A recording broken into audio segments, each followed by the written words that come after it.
Blizzard fans? Joey Bonadonna alongside BJ Steffen for the first episode of the Cold Front podcast here at the Green Bay Blizzard. A little bit more of the football side here on this podcast. BJ, really excited for this venture and getting to talk some Blizzard football with you here every week. Yeah, it's going to be great. Super excited to actually talk more football now. Yeah, for sure. So diving in here, we got some segments here breaking up. The first one that we're going to do, it's called the Squall Report. It's kind of just like a week in review. And obviously here, week one, we don't really have much to review other than the shortest off season in Blizzard history. Yep. Obviously getting to the championship game, and it's been the shortest, but to me, it's felt like the longest. I'm ready for some Blizzard football here. 100%. I feel it's almost, I know it's been the shortest. It's almost felt the shortest for me too. Just working on stuff over the offseason, it's kind of passed by pretty quickly. And when we posted the it's game week, I was just like, holy cow, we are like here. We're ready now. for it. Yeah. And it's crazy. Well, let's talk about this roster here and what's changed here over the offseason. Some old faces, some new faces. The faces returning. Who are some guys that stand out to you and returning onto this squad here in 2026? Well, the biggest re-sign in my book is Andrew Mevis, obviously. Should have been Special Teams Player of the Year in my book. He led all kickers and points and deuces and almost everything. So to have him back is going to be probably one of the biggest helps for this team. Yeah, and then in the trenches, we've got some big changes coming up, or not changes, but some old faces. Sean Mustin, Andrew Carter, who we'll hear from later in the show, a little bit of a teaser there. What do you like about this group in the trenches? It's just going to be right where we need. I mean, we brought back the key players we needed, cut out some, I shouldn't say cut out, but filled in some gaps. And I think having Mustin and Carter back taking charge is really going to help the team. Yeah, and obviously this is kind of not new for Blizzard fans. You're going to see some of the players you've come to know go to some other teams in the league, and we'll have to rebuild, but we'll obviously be following that as the season goes along. Nothing new, just keep reloading and keep making that push towards getting to that last game of the season once again here in 2026. Diving in here now, let's talk about this game that's coming up with the Vegas Nighthawks, a rematch of last time's IFL National Championship. This brings us into our next segment called Icebreaker, and we'll have a chance to talk to someone from the opposing team for the upcoming week. This week we've got Vegas head coach Mike Davis. He was happy to sit down with us, talk about his journey through the IFL and the football ranks, and how their offseason is going out in Vegas. Here's our interview with Coach Davis. Awesome. Well, we're here with Coach Mike Davis of the Vegas Nighthawks. Coach, first, before we get going here, offseason, the shortest offseason I think you could possibly manufacture for both Vegas and Green Bay. What are the last couple of months been like for you coming in here to finally the month of March? I think it's the gift and the curse, right? The gift is you make it to the championship. The curse is you're 5 weeks later trying to get everything done and revamping the offseason. So there wasn't a lot of downtime. It was kind of a turnaround and it's full sprint again. So, but that's what we signed up for, and we wouldn't change it. Well, Coach, diving in here, let's hear a little bit more about you and your story. You've been around indoor arena football in general for the longest time. Tell us a little bit about your story and your path to the head coach of the Vegas Nighthawks. Just kind of fast forward after college, I played at Virginia Tech and then got an opportunity to coach. I was actually coach for the Omaha Beef, and then got a chance to be the head coach for the Nebraska Danger.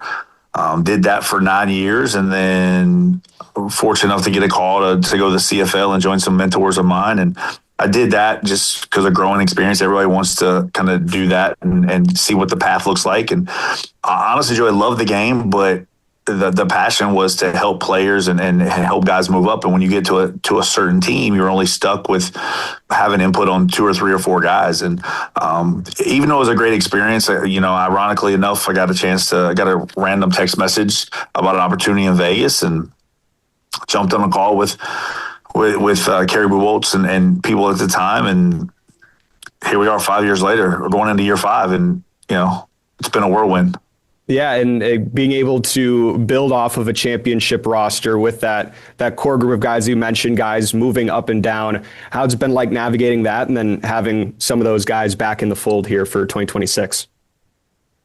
Well, for us, we've had I think 13 guys signed in the CFL since the championship was over with. So we only have 5 guys coming back. It's we've got a ton of young guys. We're excited about them, but it's kind of trial by fire, and we'll see what go into a great environment in Green Bay here next week and see what happens. The third matchup all time between Vegas and Green Bay. What are you looking forward to with another matchup here with Coach Roberson and the Blizzard? Coach does a great job of getting his teams prepared, right? So for us, it'll be exciting to see where we're at, right? Like obviously he's done a lot of changes to his team and a lot of upgrades on defense and brought in some heavy hitters and some horses with some experience. So it'll be interesting to see how our guys respond in that type of environment and kind of feel out what we have here in Vegas. Awesome, Coach. Well, we appreciate your time. We'll see you on Sunday, and best of luck to your team this week. Appreciate it. Thanks, Joey. And with that, now that brings us into a bit of a revival with Talking Blizz. Talking Blizz, old podcast that I did a few years ago. But now we're bringing it back in this form of getting to know our guys and not just the players that they are on the field, but their journeys and who they are. You get to see behind the helmet a little bit. Talked about Andrew Carter and the excitement that he brings, one of the more fun offensive linemen in the league. And we got a chance to talk with him before the season got started. And here's a little bit of his journey, a little bit of an artiste, BJ. So we'll hear a little bit of his story here next. All right, we got Blizzard offensive lineman Andrew Carter here with us. Andrew, it's year 2 for you here in Green Bay. What are you looking forward to here in 2026? I'm looking forward to obviously playing football. That's why I'm here in the first place. I'm looking forward to building a brotherhood with my teammates. I think last year what made our team so special is we're a tight-knit group. I hope to bring that into this season as well. Get the guys connected and really become a unified group so that we can go and win games not only for ourselves and obviously our own careers, but for the Green Bay Blizzard and for our teammates as well. Yeah, and coming off of a year you get to the championship, win an Eastern Conference championship, get to that last game, trying to get those few more inches like that's been talked about all offseason. First, just now getting back into your story, tell us a little bit about yourself and your path of getting here to professional football. Yeah, for sure. So I went to a small high school in Gooding, Idaho. Gooding has about 3,600 people in the whole town, a small farm town, so I grew up on a cattle ranch. I didn't start playing football until I was a freshman in high school. I had a good career in high school, but I went to such a small school that I didn't get a lot of offers out of high school, but I got a full ride to go attend Carroll College in Helena, Montana, which is an NAIA school. I was a 2-time All-American there, and in 2022 I won the Remington Award. And then my last year of college football, I transferred to Weber State, and I started all the games there. And then I waited around a little bit for the NFL and CFL, UFL, stuff like that, but I didn't get offers, so I ended up going to the Tucson Sugar Schools week 5 in 2024. Start all 11 games there, and then the year after that I came to Green Bay, which was last year, and started all the games here. So that's kind of the journey that I had taken to get here, yeah. And coming back for year 2, what went into that process of continuing here in Green Bay? Yeah, for sure. So I had a lot of coaches hit me up, so there was a lot of decisions to be made. I was telling Coach Robe and I told Miss Kathy and even LT that as a businessman, it's stupid to not weigh all your options. And Coach Robe was totally respectable of that, so I weighed all my options, and then just talking to Miss Kathy, LT, and Coach Robe, and even JT a little bit, we just talked a lot and came to an agreement and a consensus that this is where I wanted to be. So. All right, and then what are you most looking forward to this year with this 2026 group? Yeah, I mean, obviously the goal is always to win. On any football team you should be on, I tell the guys this all the time, like if you're not trying to win, then you're wasting everyone's time and you're wasting your time.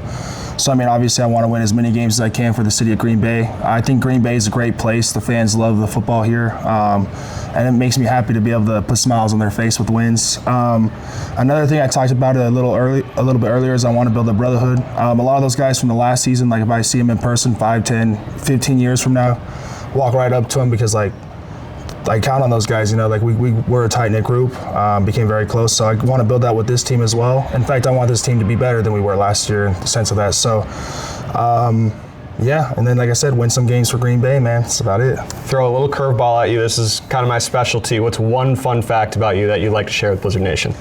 Okay.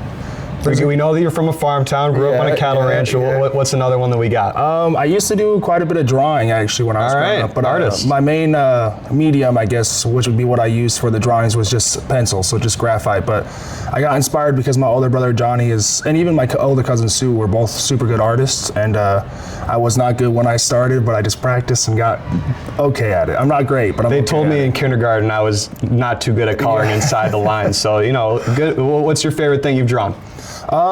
So I read this book called Dante's Inferno. It's actually an old, not exactly how it goes, but it goes into Catholicism a little bit. It's about a dude who was a Templar, or not a Templar, a Templar, and he ends up committing a crime against his wife, and his wife was married to him, and they made an oath, obviously, not to do anything towards one another. When he did, and she was killed by a thief in the night, the devil took her soul, so he has to transgress through all 7 circles of hell to save his love. And I drew Dante. There's a mock above him and this I'm a nerd too, so I guess that's another fun fact. Well, there you go. There's an anime movie and he uses a scythe and he has a red cross sewn on his back and his chest, and I drew that in high school for an art project. It was pretty cool. You get a good grade on it? Yeah, I got an A. There you go. Perfect. The mind of an artist. So awesome, Drew. We appreciate your time, Appreciate you, Joey. We'll see you here this week. Best of luck here against Vegas. Yeah, thank you. Absolutely. That was Andrew Carter, the Collector, the nickname that he was coined with here over the offseason. Year 2 for him here in Green Bay. Last year he kind of picked up across the league. People thought he was holding, but he's the Collector in our book, and we talked to him after the interview. He's ready to collect some dog tags, he said, and ready to jump into it here in week 1. Coming up here, our next segment, Forecast. Just talking about the games across the league. And this week, only one other game, and it's the first game of the season, the Quad City Steamwheelers and the Fishers Freight.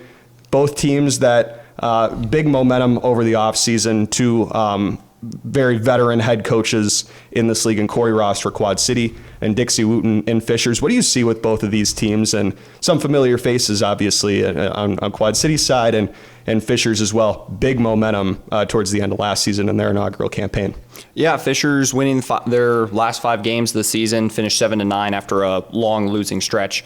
But they brought back most of the same team. I believe it was 15 returning guys.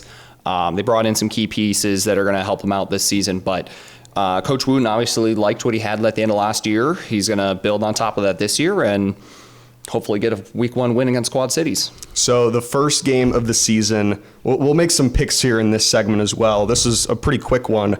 What do you like about this matchup in the early going? Obviously, you mentioned some returning pieces for both sides. Where do you lean this one in week 1, the game at Fishers on Saturday night? Where are you going with this one, BJ? I got Quad City still. I think they're just a more experienced team. They brought back almost as many players, had a little bit more momentum in the offseason, bringing in Keon Williams, Kevin Ransom from Green Bay, obviously. I think they're going to get the edge. I think it's going to be a lot closer than people think, especially being in Fishers. They got a great environment there. I was out there last year. They got a great crowd, and if they build on top of that this year, they're going to have some real momentum going into the end of the year. Yeah, that'll be an exciting one to kick off the IFL season here in 2026. My pick, I know Kevin Rudd, receiver for Quad City, he says he likes to collect some receipts. You're not getting receipts from me today, pal. I will be leaning with the Steamwheelers. But Fishers, they're going to be a team that's coming in here next week. We'll talk about that matchup next week. So going to be really intriguing to hear from both of those teams and see them in action before the Blizzard kickoff here on Sunday. And that brings us into our last segment here with Blizzard Blueprint, just kind of talking about the keys to the game, previewing a little bit of the opponent and what the Blizzard have coming into this game. Vegas obviously was a very talented team last year, obviously winning the IFL National Championship. They have a few returners coming back. A lot of their guys did move up to the ranks, as we heard from Coach Davis, but their quarterback back for another year, Jaden DeLaura. We got to see him firsthand in Tucson. What do you think he brings to the table? Yeah, he's just a great quarterback.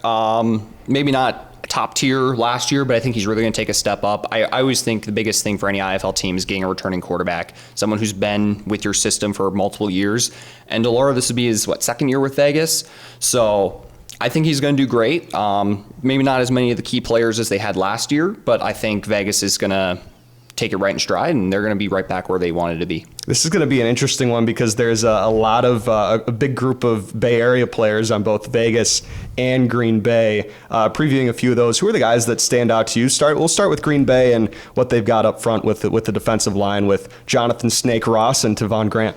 Yeah, they're going to be great additions to Sean Mustin and our defensive line coaches, right? We got a couple returning faces in coaching positions this year. So I think the whole Bay Area front is going to be really nice. I talked to a couple guys in training camp that the Bay Area players are clicking already.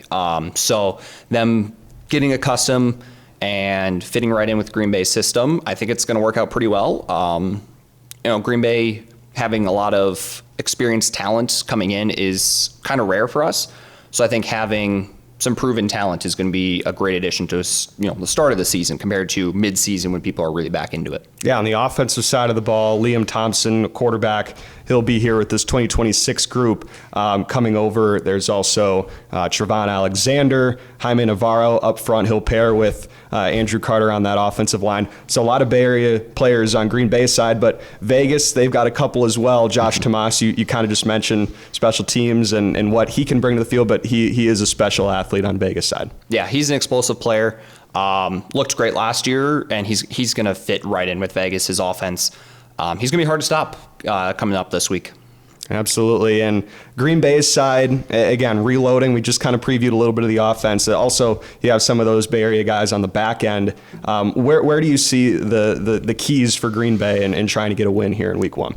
Keys to the game, it's really going to be getting the offense going, getting Liam started, trying to get everyone just accustomed to, losing your MVP quarterback, losing a great offensive weapon in Kemo Clark, losing most of your receivers. Like, the entire offense is going to look completely new this year, and it's really going to be taking this week one, and even if you don't play your best, you're just hoping that you can warm up and kind of get started compared to previous years where we kind of start slow and have to figure it out by midseason. For sure, and that veteran presence, that will be obviously a great addition, as you kind of alluded to throughout this segment. Having those guys that have been around the IFL game and being able to jump in, that was kind of my first takeaways. It felt like a practice from mid-season watching this team in camp. So it feels like they're far ahead in the game, and that should be really exciting for this group. But that'll wrap things up for our first episode here of the Cold Front Podcast. Appreciate you for tuning in. We'll have more coverage here throughout the season, just getting started. First game this weekend with the Hall of Fame game at the Resch Center, Sunday at 3 o'clock against the Vegas Nighthawks. Should be an exciting one. BJ, this was great. Can't wait to keep this rolling here this season, and should be an exciting one. Yeah, should be great. Hopefully we're back in Tucson. Absolutely. We'll wrap things up as we'll steal a little bit from Strictly Blizzness. We got to end it with a Go Blizz. Go Blizz. Go Blizz.